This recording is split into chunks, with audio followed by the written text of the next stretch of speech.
आगरा में सफेद संगमरमर में जो दो कब्रें हैं उनको देखने की बजाय वृंदावन में और राम मंदिर में पर्यटक ज्यादा पहुंचे, दर्शक ज्यादा पहुंचे, श्रद्धालु ज्यादा पहुंचे। यह भारतीय नवजागरण की बेला है, भारतीय सांस्कृतिक और आध्यात्मिक उन्नयन की बेला है। ऐसे समय में और ध्यान रखिए कि संस्कृति और धर्म, संस्कृति और अध्यात्म जब तक उनके पीछे एक व्यापारिक चेतना ना हो, जब तक उसके पीछे एक व्यापारिक कुशलता ना हो, तब तक उसका संचालन नहीं होता। हमारी मनोवृत्ति ऐसी हो गई है कि जब हम विश्व के दूसरे देशों में जाते हैं और वहां कोई व्यवस्थित पर्यटन देखते हैं, धार्मिक पर्यटन देखते हैं, तो बहुत प्रसन्न होते हैं। लेकिन भारत में जब हम धर्म और संस्कृति के पर्यटन के एक सुनियोजित आर्थिक ढांचे पर चर्चा करते हैं तो हम थोड़े से व्यथित हो जाते हैं। मैं आशा करता हूं कि जो उच्च मध्यम वर्ग और मध्यम वर्ग भारत में तेजी के साथ बढ़ रहा है, जिसके पास समय की मर्यादा है और उसी समय सीमा में उसे अपनी आध्यात्मिक चेतना को पूरा करना है, अपने पवित्र धामों में पहुंचना है, यह हवाई सेवा उसमें बहुत अधिक योगदान देगी। और मैं इसलिए भी आनंदित हूं कि जिन लोगों ने यह कार्य अपने हाथ में लिया है, उनका व्यापारिक कौशल, उनका प्रबंधन कौशल न केवल भारत में बल्कि विश्व के सभी देशों में पूरी तरह से जांचा परखा हुआ है। उन्होंने लंबा काम किया है।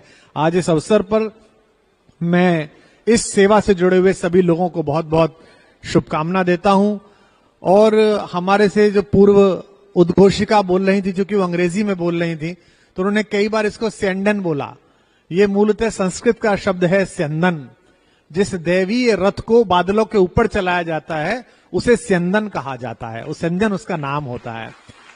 तो आपने देखा होगा कि जब अपने बड़े रथ में बैठकर रावण आया और विभीषण जी भी शंका में भर गए कि कैसे राम जी लड़ेंगे, तो वो कहते हैं उससे, नाथ न पग, आपके पैरों में तो चप्पल भी नहीं है और आपके पास भी कोई स्यंदन भी नहीं है, आपके पास कोई आकाश में उड़ने वाला रथ भी नहीं है। तब भगवान ने उन्हें बताया कि मेरे पास रथ है जो दिखता नहीं है, जिसमें धीरज सौरज देहि रथ चाका, सत्यशील दृढ़ ध्वजा पताका। तो आगे से हम ये भी कार्यक्रम करेंगे कि हम सनातन धर्म के भगवानों के द्वार पर जा रहे हैं तो कम से कम उसी भाषा में जाएं, इस भाषा में भगवान सुनते हैं। भगवान से अगर हम ये कहेंगे कि स्यंदन में आए तो भगवान नहीं समझेंगे, पर भगवान से हम कहेंगे कि आपके लिए निर्मित स्यंदन में हम यहां तक आए आपकी कृपा से। भारत में वैमानिकी का इतिहास बहुत पुराना है। अगस्त संहिता में अनेक प्रकार के विमानों के प्रचलन और उनके उड़ने की व्यवस्था है। महाराज कुबेर का जो सनातनियों के वित्त मंत्री थे, उनके जिस रथ का अपहरण रावण ने कर लिया था, जिस पर स्वयं मर्यादा पुरुषोत्तम श्री राम राघवेंद्र सरकार दशहरे के दिन वापस लौटे थे, दिवाली के दिन दशहरे पर उसका रावण का वध करके, उस एक जहाज में हमारे देश के शीर्षस्थ पत्रकार भाई उपेंद्र राय बैठे हैं।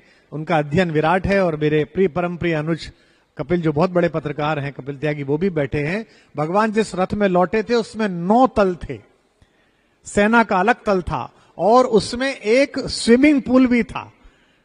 आप अगर अध्यात्म रामायण पढ़ें तो वानरों के उस स्विमिंग पूल में स्नान करने का वर्णन भी मिलता है।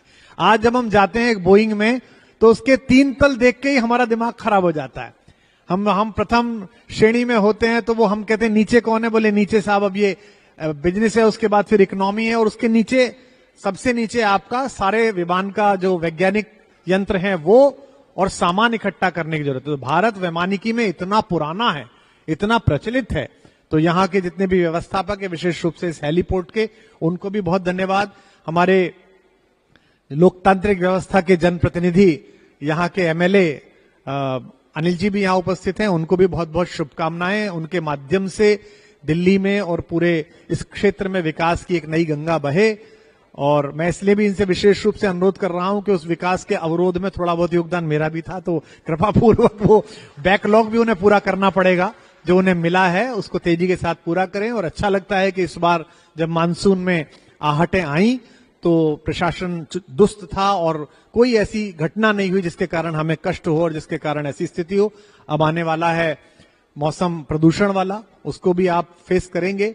और अपनी मुख्यमंत्री के नेतृत्व में विशेष रूप से अंत में चलते हुए मैं गुप्ता परिवार को, जिन्होंने संस्कार को पीढ़ियों में आरोपित किया है, जो संस्कार उन्हें उस पश्चिमी उत्तर प्रदेश के खूंट से मिला था जो पूजनीय माता जी में है, वही तीनों पुत्रों में है और अब मैं वही देखता हूं वही हमारे भतीजों में है, वही साधु संतों के प्रति, आध्यात्मिक चेतना के प्रति विनम्र रहना। मैं इस पूरे स्यंदन परिवार को बहुत बहुत शुभकामना देता हूं और आशा करता हूं कि भारत में किसी भी तीर्थ में, किसी भी जगह, और आश्चर्य की बात है कि सब चीजों के हेतु निर्धारित होते हैं।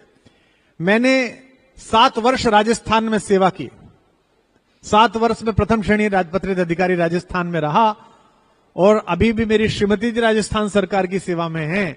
लेकिन न जाने क्या स्थिति हुई कि जिन तीर्थों पर आज हाजिरी लगने जा रही है, वहां कभी हाजिरी लगने का अवसर ही नहीं मिला। शायद ये भगवान की कृपा थी कि उन्हें स्यंदन के माध्यम से ही अपने द्वार पर हाजिरी बजाने का अवसर मुझे देना था। आज इस कार्यक्रम से मैं आशा करता हूं कि हमारे न केवल ये 1 या 2, लेकिन लगातार हमारे देवताओं के द्वार पर हम सबकी आदर भरी हुई उपस्थितियां इस स्यंदन के माध्यम से होगी। आप सबको बहुत शुभकामनाएं, बहुत धन्यवाद, बहुत आभार।